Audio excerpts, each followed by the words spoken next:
Halo teman-temanku, hari ini ketemu saya lagi nih. Teman-teman, di beberapa video yang lalu waktu saya post, banyak yang tanya, kok kelanjutannya nggak ada, katanya anak petani dari merantau ke Jakarta mengadu nasib seperti apa. Nah teman-teman, ini saya ada satu cerita pengalaman saya waktu saya jadi sales ya. Tahun 91 sampai 92 saya kerja ya biasa-biasa aja. Nah terus tahun 93 saya baru mulai fokus kerja. Nah dalam fokus kerja itu tadinya kita masuk ke customer kita yang furniture, yang kecil-kecil ya kan.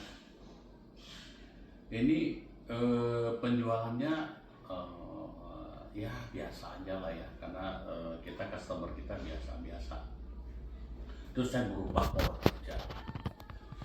pola kerja, saya cari customer yang besar ya, mulai dari perusahaan sepatu, Nike,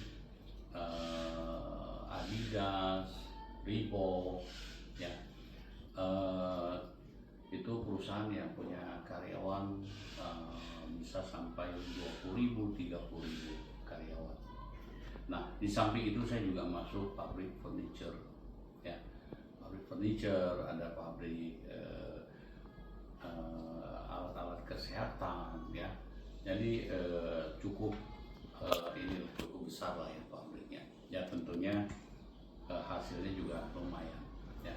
Nah teman-teman, dalam perjalanan itu ada satu hal yang menarik, mungkin teman-teman perlu saya bagi cerita di sini, bisa jadi inspirasi juga. Di tahun 94 itu saya ada satu customer ya. Nah, ini menarik di sini, menarik nih. Saya ini kerja di pabrik pusat, tapi bos saya juga bikin spring bed ya. Nah saat itu saya ada satu customer yang saya coba mulai saya bina hubungan waktu saat bangun pabrik ya. Mereka adalah produksi spring bed. Nah ini menarik sekali, kenapa? Karena begitu saya tawarin dengan penolakan yang halus, Pak saya tidak bisa ambil. Kenapa? Kalau saya ngambil busa kamu, sama juga saya besarkan harimau, anak harimau katanya.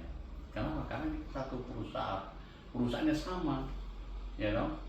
Dan ini akan jadi kompetitor saya. Kalau saya berarti saya bantu kompetitor dong. Tapi dengan pola yang sangat sederhana, saya bilang enggak lah. Kalau kita ini divisinya beda. Saya pegang divisi busa. Spring bed nggak ada hubungan. Cuman ya Pak, saya tidak butuhkan satu omset yang harus besar-besar ya. Ya mau 5%, 10% ya kita sangat terima kasih. Dan itu saya bina terus.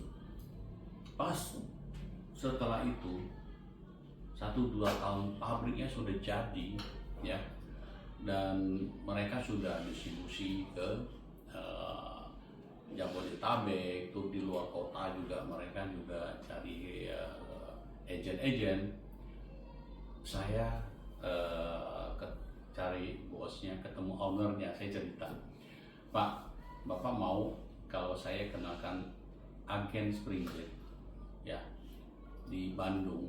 Saya ada kenal ya, lumayan besar ya, saya bilang, tapi saya tidak jamin dari pembayaran, karena kalau saya jamin berarti saya mesti tanggung jawab, kalau dia nggak bayar saya mesti bayar, Bapak yang mesti analisa. Nah ini disinilah saya bilang satu hal yang perlu kadang-kadang kita harus ringan tangan. Begitu saya kenalin, mereka langsung order ya, bosnya langsung turun PO sekian banyak. Dalam perjalanan pulang cerita lah bosnya, jadi terus ini saya mau kasih komisi berapa persen. Saya bilang nggak perlu Pak, kita nggak, ini saya bantu, nggak usah ikhlas. Nah saya nggak enak dong kalau saya bantu, masa busa saya nggak ambil, ya kan? Terus kamu sudah bantu saya, kamu kan salah, wajar dong minta. Saya bilang, Pak, enggak perlu. Ya, tidak semua tuh harus dihargai, dinilai dengan uang. Ya, nah baru setelah itu beliau bercerita lah, ini terus perusahaan saya untuk Springbed ini sebenarnya ini salah satu usaha saya yang iseng lah.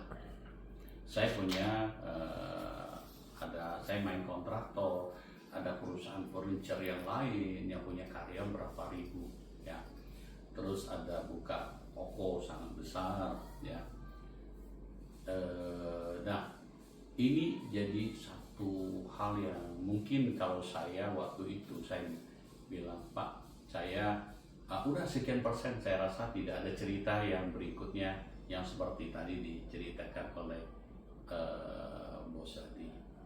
Nah, ini pengalaman saya menarik. Saya dari situ, ya, saya bilang tidak perlu lagi, Pak, untuk masalah kita udah tutup cerita tentang masalah komisi, ya, nggak perlu lah.